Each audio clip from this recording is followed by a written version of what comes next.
That we could truly do that, and that would be, of course, for us to focus our collective imaginations with the intensity of a laser. This laser cutting a hole in space-time, resulting in an enormous vacuum that would suck this entire building back 65.5 million years to late Cretaceous period. Does that sound interesting to you? Is that anything you even want to try? I need to know. No? Yes? It's audience participation. I need to know. Would you like to travel back in time? Yes! You have no opinion. Okay, yes. All right. More yays than nays.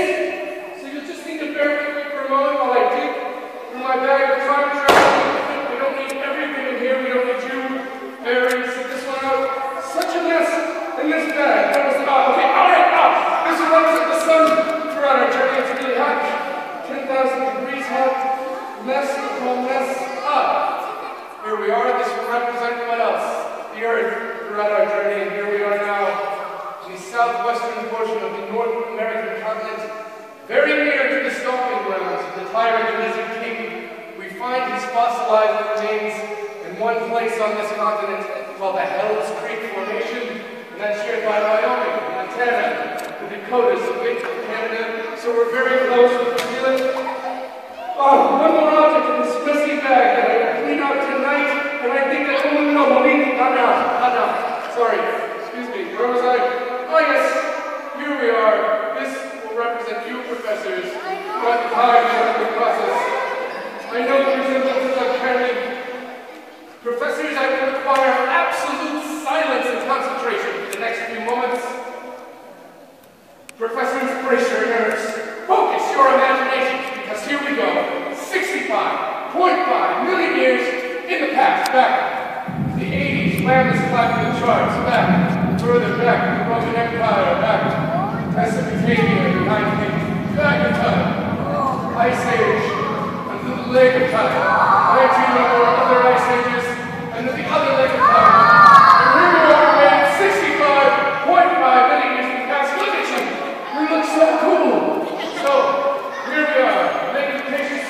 Tell you what, we're just going to get up and get the 2 single file lines, and then we can just dive into the immense Cretaceous forest that surrounds the building right now. What do we want? I know, it's a drag. Just bear with me, we can throw it and be fun again. I promise. So the first line is definitely right here. I think it's right here. You don't want that. You're looking behind me. Look behind me. Let's do that. We can't because there's a T-Rex. There's a T-Rex. Okay. He's here. Just here. Relax. All right. Let's make him feel at home. Okay.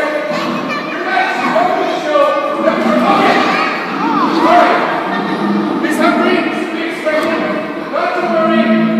I am marginally equipped to handle the situation.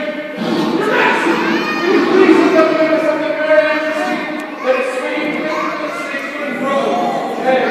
Guys, you're very hungry fellow. 7, 6, 5. You're also very sweet fellow. 4, 3. Your eyes are very heavy. Right now, to keep one trance. I hope. Can you hear me, Alex? Perhaps not. If you can hear me, please pick up and set down your right foreleg. Excellent. Okay. So make a quick scientific observation.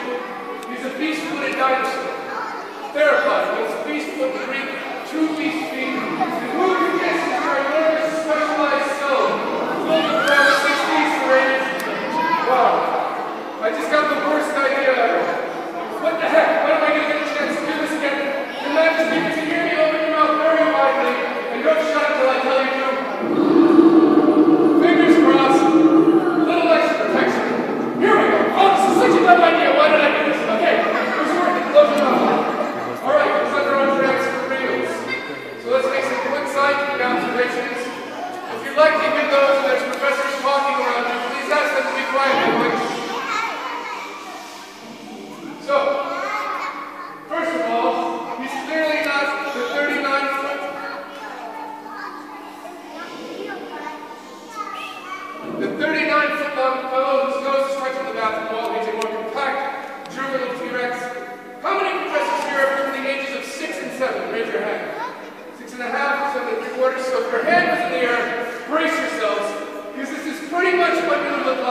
were a T-Rex.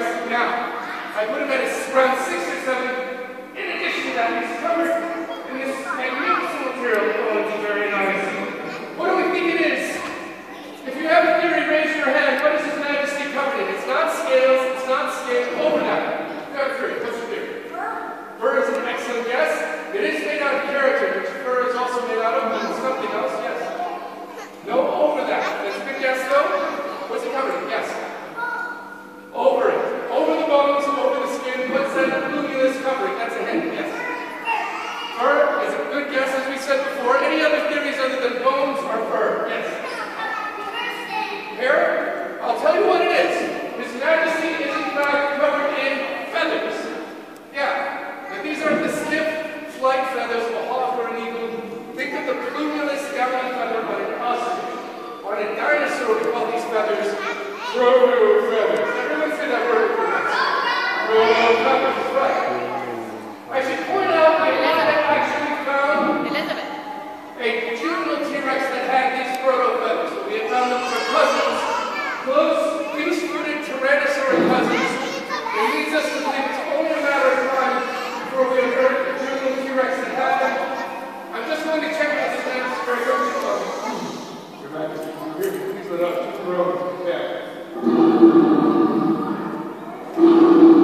Excellent. In a moment I will count to 3, and then the other professors and I will clap once, releasing you from your trance. You will then feel very refreshed. You won't want to eat any of us, but you will want to show off your magnificent teeth. Ready? We'll clap on the count of 3. Ready? 1, 2, 3. Ah! Your Majesty, welcome back. Please regain your composure and survey your subjects. Spend will be down in a moment. Don't be frightened. He's under our trance. The only place that can be broken or if you get too excited when he comes down, or if you try to touch him, please wait here. You touch your Majesty, no matter how big it is. If you were still a little worried, I can hardly blame you, because clearly his jaw is lying rather large and sharp teeth. Wow! But then, I've been to before.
Rethinking it and moving to the meat right. Hold it up. Rethinking it. There it goes. Moving it. So, it seems disinterested. Science teaches us our first thing is wrong. This is up. Step back. Thinking that. Oh, freeze!